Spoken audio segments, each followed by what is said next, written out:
బీజేపీకి కొత్త చీఫ్ ఇదే గోల్డెన్ టైం 2047 నాటికి వికసిత్ భారత్ నిర్మితం రోజ్గార్ మేళలో కేంద్ర మంత్రి కిషన్ రెడ్డి అంటున్నారు. వచ్చే నెల చివరి నాటికి నియమించేలా ఆర్దిష్టాన కసరత్తు. సంక్రాంతి నాటికి సంస్థాగత ఎన్నికల పూర్తికి ప్లాన్. బూత్ మండల కమిటీ అధ్యక్షుల సెలక్షన్స్ పై బన్సల్ సమీక్ష. జిల్లాల వారీగా రివ్యూలు. నేడు ఎమ్మెల్యే ఎంపీలతో భేటీ అంటూ చూస్తాను. సో ఇక్కడ రాష్ట్ర అధ్యక్ష పదవి విషయంలో ఈరోజు ఈటెల రాజేందర్ను చేస్తారని కొంతమంది, అరవింద్ చేస్తారని కొంతమంది, వీళ్ళు కాదు ఇంకా చాలా మంది పేర్లు వస్తారు తెరపైకి. సో అంటే వీళ్ళ స్ట్రాటజీ ఏ విధంగా ఉండబోతుంది, తెలంగాణ బీజేపీ స్ట్రాటజీ ఏ విధంగా ఉండబోతుంది అనేది ఒకసారి మనం కరెక్ట్గా కనుక అనలైజ్ చేయగలుగుతాం. అంటే వాళ్ళ యొక్క ప్రియారిటీస్ ఎలా ఉండబోతున్నాయి అనేది అంటే వాళ్ళ అనాలిసిస్ ఏందో ఒకసారి మనం చెప్పేటువంటి ప్రయత్నం చేద్దాం మిత్రులారా. ఇక్కడ భారతీయ జనతా పార్టీ తెలంగాణ రాష్ట్రంలో అధికారంలోకి రావాలి అంటే ఈరోజు ఇక్కడ కాంగ్రెస్ పార్టీ నిలవరించి రావాలి. కానీ కాంగ్రెస్ పార్టీ నిలవరిస్తే వస్తుందా అనే కాకుండా ఇక్కడ ఇంకో కోణం ఏంటంటే బీఆర్ఎస్ పార్టీ కూడా నిలువరించాలి. అదేవిధంగా ఇక్కడ బీఆర్ఎస్ పార్టీని మరి భారతీయ జనతా పార్టీ బి టీమ్గా పెట్టుకుంటుందా అనేది కూడా ఒక ఆప్షన్ కనబడతా ఉంది. బీఆర్ఎస్ని బి టీమ్గా పెట్టుకొని పనిచేస్తుందా, దీనికి బీజేపీ బీఆర్ఎస్ని బి టీమ్గా చేర్చుకొని ఈరోజు ప్రజల్లోకి పోయేటువంటి అవకాశం ఉంటుందా, దానికి బీఆర్ఎస్ పార్టీ ముఖ్యంగా కల్వకుంట్ల ఈ సంబంధించినటువంటి కేసీఆర్ కానీ కేటీఆర్ ఒప్పుకునే అవకాశం ఉంటుందా అనేది కూడా ఒకసారి ఇందులో ఆలోచించాలి.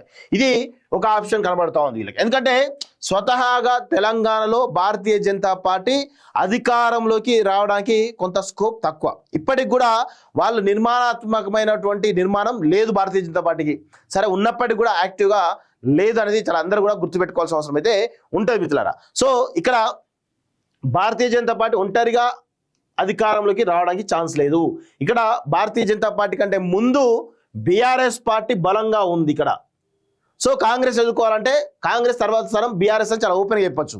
కానీ దీనికి భారతీయ జనతా పార్టీ ఒకవేళ బీఆర్ఎస్ పార్టీకి బీ టీమ్గా ఉంటుందా అంటే అది అసలు సమస్య లేదు, దాన్ని ఒప్పుకోరు. అదేవిధంగా ఈ కేసీఆర్ కేటీఆర్లు బీఆర్ఎస్ను బీజేపీ బీ టీమ్గా పెడతారా, పెట్టి వాళ్ళ సీట్లు తగ్గించుకుంటారా, లేకపోతే వాళ్ళ ప్రభావం తగ్గించుకుంటారా? ఒకవేళ నిజంగా కాంప్రమైజ్ అయితే నిజంగా వీళ్ళు ఇటు బీఆర్ఎస్ కానీ కేసీఆర్ ఫ్యామిలీ కానీ ఇటు బీజేపీ కానీ కాంప్రమైజ్ అయ్యి బీ టీం అయితే త్వరలో బీఆర్ఎస్ పార్టీని తెలంగాణ ప్రజలు మర్చిపోతారు అనేటువంటి అనుమానాలు కూడా కేసీఆర్కు ఉన్నాయి. అందుకే కేసీఆర్ ఫ్యామిలీ పైన ఒత్తిడి పెట్టడానికి ఈరోజు ఈడీ కేసు పెట్టినది కూడా ఒక అనుమానం కలుగుతూ ఉంది. ఎందుకంటే వాళ్ళు వీళ్ళ మాట వినాలి అనే కోణంలో కూడా ఒక ఒత్తిడి పెరిగేటువంటి అవకాశం కనబడుతుంది. సో కేసులతోటి బీఆర్ఎస్ పార్టీని ఉక్కిరి బిక్కిరి చేసి బీ టీమ్గా మార్చుకోవాలి అనుకునే అవకాశం కూడా ఉంది. ఇది ఒక అనాలిసిస్ మాత్రమే. అంటే బీజేపీ ఉన్న ఆప్షన్స్ ఇవి. ఎందుకంటే ఈడీ కేసు అయింది కాబట్టి ఇక్కడ ఒక కోణం కనబడతా ఉంది మనకి. భారతీయ రాష్ట్ర సమితిని కేసీఆర్ లొంగ తీసుకోవడానికి ఏమైనా ప్రయత్నం చేస్తున్నారా అనేటువంటి అనుమానాలు కూడా తెలంగాణ రాజకీయ వర్గాల్లో చాలా పెద్ద ఎత్తున చర్చ జరుగుతుంది. దాన్ని మేము ముందు పెట్టా. ఇది ఒక ఆప్షన్. రెండో ఆప్షన్, ఒకవేళ బీజేపీ కనుక బీఆర్ఎస్ని ఈరోజు కలుపుకుంటే మరి పక్క రాష్ట్రంలో ఉన్నటువంటి టీడీపీ చంద్రబాబు నాయుడు రోల్ ఏంటి? ఆయన యాక్సెప్ట్ చేస్తాడా? యాక్సెప్ట్ చేయకపోవడానికి అవకాశాలు ఎక్కువ ఉంటాయి. సో ఒకవేళ అది కానప్పుడు బీజేపీ ముందు ఆప్షన్ ఏంది? టీడీపీ ఏం ఆఫర్ ఇస్తుంది? బీజేపీ, టీడీపీ, జనసేన ఈ మూడు కూడా కలిసి తెలంగాణలో ఎస్టాబ్లిష్ అయ్యేటువంటి స్కోప్ కూడా కనబడతా ఉంది. ఇక్కడ ఏమవుతుంది?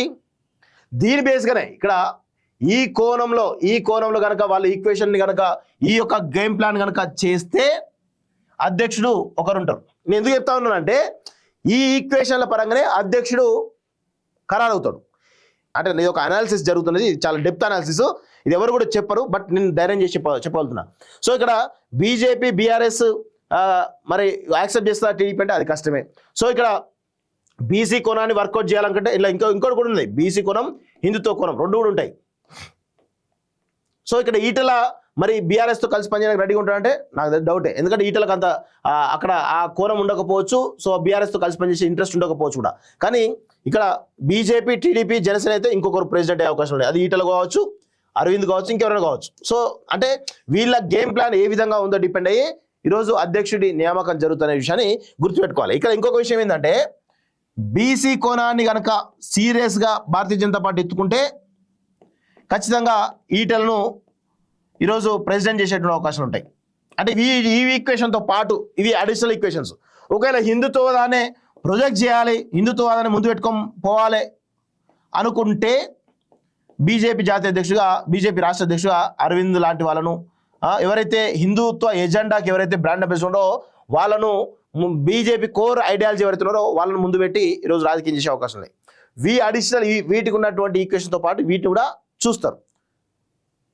సో ఇవన్నీ కూడా ముందు ఉన్నాయి. అంటే ఎవరు ప్రెసిడెంట్ అవుతారు, ఎవరు ప్రెసిడెంట్ కారు, ఇక్కడ ఎందుకు స్తబ్దుగా ఉంది అంటే వాళ్ళ గేమ్ ప్లాన్ ఇంకా డిసైడ్ కాలేదు. తెలంగాణలో Bharatiya Janata party game plan ఇంకా డిసైడ్ కాలేదు. అది బీఆర్ఎస్ను లొంగ తీసుకునే ప్రయత్నంలో భాగంగా ఈడీ కేసు ఏమైనా పెట్టినా అనే అనుమానాలు కూడా ఉన్నాయి. కానీ ఈడీ కేసులతోటి భయపడి కేసీఆర్ ఫ్యామిలీ బీజేపీతో కలుస్తుందా అంటే అదొక అనుమానం. ఎందుకంటే ఒకసారి కనుక బీజేపీకి బీ టీం కనుక బీఆర్ఎస్ అయితే భవిష్యత్తులో బీఆర్ఎస్ పార్టీ తన ప్రభావాన్ని కోల్పోవాల్సి ఉంటుంది. కంప్లీట్గా బీఆర్ఎస్ పార్టీ పూడ్చిపెట్టుకుపోతుంది. ఇది కన్ఫామ్. అందుకే సరే సంవత్సరం 2 సంవత్సరాల కేసులో ఎదుర్కొందాం, కానీ ఈరోజు ఉండొద్దు అనేది అభిప్రాయం కూడా కేసీఆర్ ఫ్యామిలీలో ఉంది.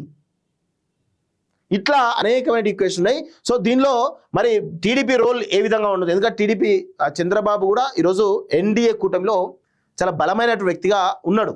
సో అందులో భాగంగానే ఎన్డీఏలో ఒక కీలక వ్యక్తి ఉన్నాడు. కాబట్టి ఈ తెలంగాణ విషయంలో ఖచ్చితంగా చంద్రబాబు నాయుడు యొక్క ఇన్వాల్వ్మెంట్ ఎక్కువగా ఉండే అవకాశం అయితే ఉంటుంది. సో దానిలో భాగంగానే గేమ్ ప్లాన్ చేంజ్ చేసుకుంటారు. సో అది బీజేపీ వారి చంద్రబాబు నాయుడుని కీలకంగా ఉన్నప్పుడు కూడా యాక్సెప్ట్ చేయొచ్చు, చేయకపోవచ్చు. అది కూడా ఒక ప్లాన్. ఎందుకంటే బీజేపీ అంత ఈజీగా చంద్రబాబు లొంగుతా అయితే నేను అనుకోను. సో చంద్రబాబుకి ఏ విధంగా గేమ్ ప్లాన్ చేయడం ఆయన కూడా గేమ్ ప్లాన్ డిసైడ్ చేస్తాడు. సో ఇట్లా అనేక రకాల ఈక్వేషన్లు భారతీయ జనతా పార్టీ అధ్యక్షుడికి చాలా రకాల ఈక్వేషన్లు ఉన్నాయి. ఇవి కాక ఇంకో 2-3 అంశాలు ఉన్నాయి. So first Bharatiya Janata party తెలంగాణలో బీసీ వాదంతో ముందు పోదామనుకున్నదా ఫస్ట్, తర్వాత లేకపోతే హిందుత్వ ఎజెండాను ముందు పెట్టాలని పోదామనుకున్నదా, ఈ రెండు ఫస్ట్ డిసైడ్ కావాలి. తర్వాత ఎవరితో కలిసిపోవాలి, బీసీ ఎజెండా ఎత్తుకుంటే ఏ పార్టీతో కలిసిపోవాలి, ఏ పార్టీ బీటింగ్ చేసుకొని ముందు పోవాలి, లేకపోతే దీనిలో టీడీపీ జనసేన ప్రభావం ఎంత ఉంటుంది, ఇవన్నీ ఈక్వేషన్లు క్రోడీకరించుకున్న తర్వాతనే అధ్యక్షుడి ప్రకటన ఉంటుంది. ఇది 100% జరుగుతున్నటువంటి చర్చ. దీనిలో ఎటువంటి అతిశయోక్తి అవసరం లేదు. దీనిలో ఎవరికి డిబేట్ కావాల్సిన అవసరమే లేదు. ఎందుకంటే చాలామంది బీజేపీ నాయకులు ఈ కంటెంట్ నచ్చకపోవచ్చు, కానీ వాస్తవమైనటువంటి ఢిల్లీలో జరుగుతున్నటువంటి వాస్తవమైన చర్చ ఇదే. బీజేపీకి కొత్త చీఫ్, ఇదే గోల్డెన్ టైం. 2047 నాటికి వికసిత్ భారత్ నిర్మితం, రోజ్గార్ మేళాలో కేంద్ర మంత్రి కిషన్ రెడ్డి చూస్తున్నాం. వచ్చే నెల చివరి నాటికి నియమించేలా ఆర్దిష్టాన కసరత్తు. సంక్రాంతి నాటికి సంస్థాగత ఎన్నికల పూర్తికి ప్లాన్. బూత్ మండల కమిటీ అధ్యక్షుల సెలక్షన్స్ పై బన్సల సమీక్ష, జిల్లాల వారీగా రివ్యూలు. నేడు ఎమ్మెల్యే ఎంపీలతో భేటీ చూస్తున్నాం. సో ఇక్కడ రాష్ట్ర అధ్యక్ష పదవి విషయంలో ఈరోజు ఈటెల రాజేందర్ చేస్తారని కొంతమంది, అరవింద్ చేస్తారని కొంతమంది, వీళ్ళు కాదు ఇంకా చాలా మంది పేర్లు వస్తారని తెరపైకి.